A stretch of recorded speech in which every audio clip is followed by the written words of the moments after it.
I'm just like one name, like Adele or Madonna or Jesus.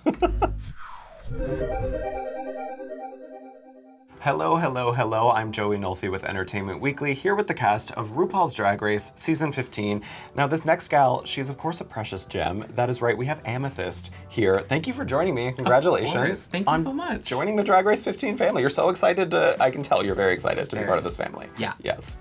Now, you also, one of the first things that I saw in doing my research on you is that you have a connection to Lucy LaDuca from this cast. So what is that dynamic like? Well, we're both from Connecticut, which, you know, it's not that big.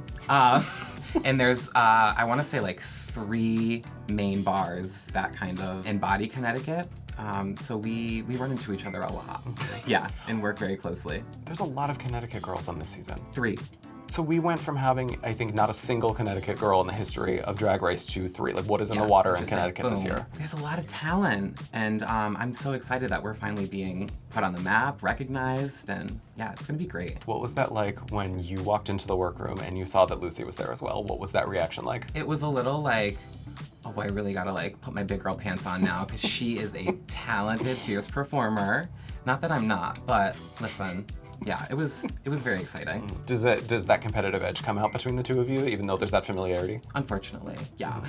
Unfortunately? Yeah. So it's a little scary dynamic going on here? Yeah, sometimes. Okay.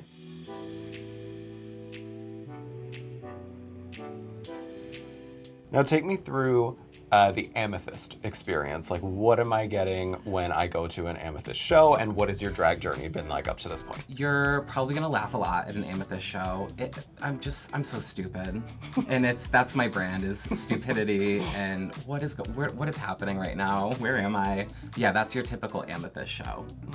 So an entire show of you just standing on stage asking everybody. That's a very existential, I guess, philosophical leaning show. No, I mean, like, I do a lot of these like crazy mixes.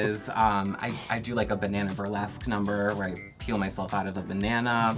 I've mashed up a Dua Lipa song with the old Education Connection theme song. I don't know if you remember. Get connected. You know, as stupid as I can be. Oh, we're going to talk about the banana burlesque. I've taken my notes. I did my research. That we are going to talk about it. But tell me a little bit about your journey to becoming a drag queen. I think I'm still at the beginning phase of Amethyst. I'm only 3 years in. I started kind of at the very beginning of the pandemic, which is an awful time to get started. But yeah, I think I'm still finding my way and finding out who I am. But at the same time, I kind of know who I am and I know what I want. So I think everything's gonna fall into place. So if you come up on the drag scene during the pandemic, you're a pandemic era drag queen, do you think that changes your approach to the art form? Even though you've been watching drag for a while, does coming up as a pandemic queen, how does that change your approach to the art form? It's odd. Like, I had to do the whole social media thing. I never saw myself being a TikTok queen. I was one of those people that was like, I'm not gonna download TikTok. And you did? And I did. And I started uploading performance videos, and they just kind of took off. I slowly became a social media queen, which I never saw for myself. Do you find yourself maybe sometimes tailoring your drag to what people are responding to on TikTok? Absolutely, Like, yeah. what do you think they respond to most about you? There's that dang algorithm that you gotta figure out, and I'm still figuring it out. But there are definitely moments where the mixes that I make, I'm like, oh, TikTok would love this, you know? Yeah, but math and algorithms and drag queens, It's hard. Does not go together. No. Now, the banana burlesque number, I do really, because that is something that spoke to me. I love this banana burlesque number, especially when you said that it was inspired by Maddie Morphosis, like the cis straight man, as the blueprint for drag. Please explain this. It was a combination of Maddie, and it's actually been done a lot in really old burlesque. In vaudeville was when it first started, and then when I saw Maddie do it, I started doing my research, and I was like, this is amazing. And I actually performed that for my first ever pageant that I competed in and won. Yes, of course. I mean, look at the material. Thank you. Yeah, it's one of my favorite numbers ever. Did Maddie comment on it or respond to it at all? No, and I'm waiting. Maddie Morphosis, we're speaking to you. You need to comment on the banana burlesque number. I did it for you. Not the tears. Not the tears.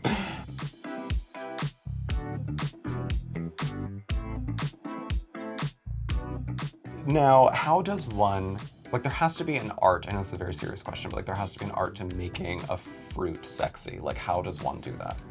I think you just have to be me, to be completely honest. The only one who can do it. Yeah. The only one. Yeah. That's it. Simple enough answer. I'm Yes, serious. you have to be you. I'm Yes. serious. I don't think, you have to be stupid to be a sexy fru. I love the stupid brand. I love that we're leaning into that. Thank you. You also call yourself a meme queen in your Yes. Instagram bio. So is memeing an essential part of the Drag Race experience? Like, did you find yourself maybe on set leaning into moments or like playing to the camera knowing, okay, this is gonna be a meme? Did you For find sure. yourself doing that? Yeah, and I really hope they make the air. Can you, without spoiling what it is, like what do you think makes a good Drag Race meme? Is it like reactions, or is it like what makes a good Drag Race meme? Definitely reaction. I'm kind of known for my expressions and how expressive I can be.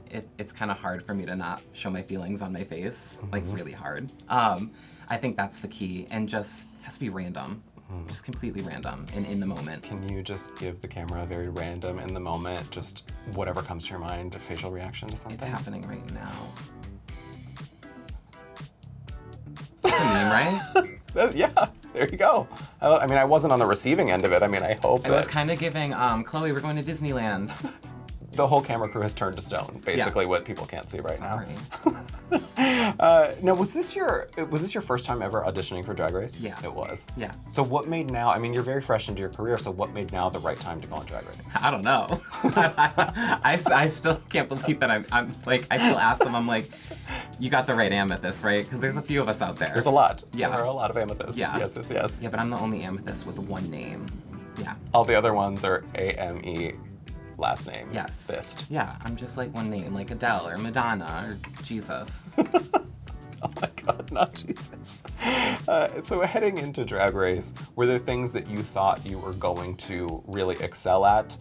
And then were there also things that you maybe surprised yourself at excelling at, just talents that you had? Yes and no. I surprised myself in the personality aspect. I'm not the greatest with words, as you're probably figuring out right now. Yeah, I think I kind of came into my own on the show, and I think, although I'm still starting out, I think it kind of helped me ground Amethyst and figure out what I want out of this career. Yeah. So what do you think you now want out of this career? I want to be a pop star. Yeah. Which is kind of what I've always wanted to do, but I think, I don't know, it's more, it can fall into my hands easier now.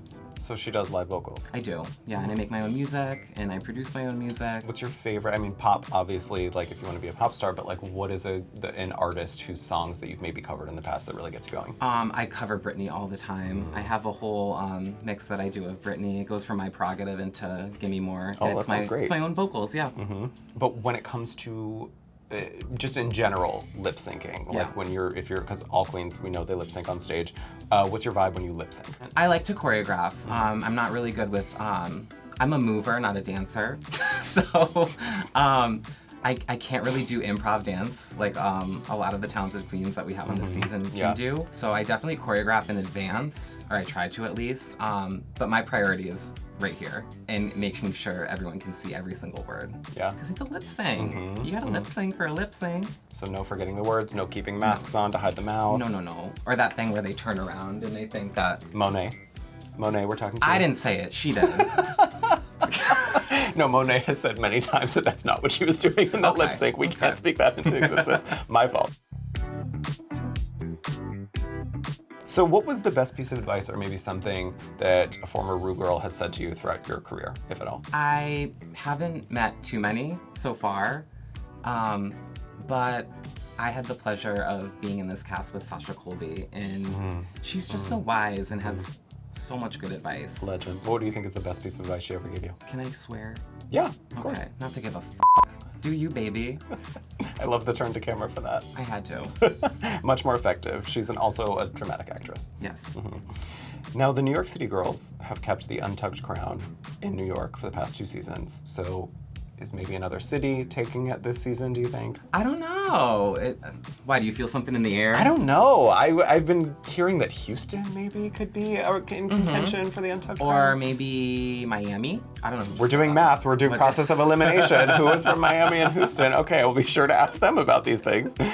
Now, what about season 15 do you think is going to elevate from season 14? Well, not that, I mean, season 14 is great, but like every year we're doing things bigger, we have a bigger cast. Yeah. How does season 15 step the game up from season 14? In addition to the bigger cast, it's an anniversary season. Yeah. Technically, you know, it's kind of a big deal. It's a milestone for this amazing TV show that's changed so many lives, including my own now. It did go, also season 14 went down as one of the twistiest seasons in Drag Race history, so what can we tease about maybe plot twists that are coming? Are the children going to be gagging over the plot twists? The twists will be twisting. Let's just say that. I think you were the third person in a row to say. The twist will be twisting. twisting. The twist will be twisting? You're lying. Well, I mean, that just means that the twist will be twisting. I mean, it means you're all telling the truth. Yeah. Now, the last thing I want to ask you is, after competing and having this experience of Drag Race behind you, if you could go back to that first day in the workroom and tell the queen who entered the workroom something, a piece of advice, anything, what would you tell her? Calm down, girl. Or something along the lines of, it's not that serious. Getting in your head a little bit? Oh yeah. Oh yeah. It's very easy to do, I feel like, on Drag and Race. I'm somebody who just naturally takes things very seriously, especially if it's something that like I enjoy doing so much. But yeah. Stupidity, we take stupidity very seriously. I do, yeah. Yes, wonderful. It's the Amethyst brand. Amethyst, thank you so much for joining me today. I can't wait to see what you do on the show, and stay tuned for more with the RuPaul's Drag Race Season 15 cast.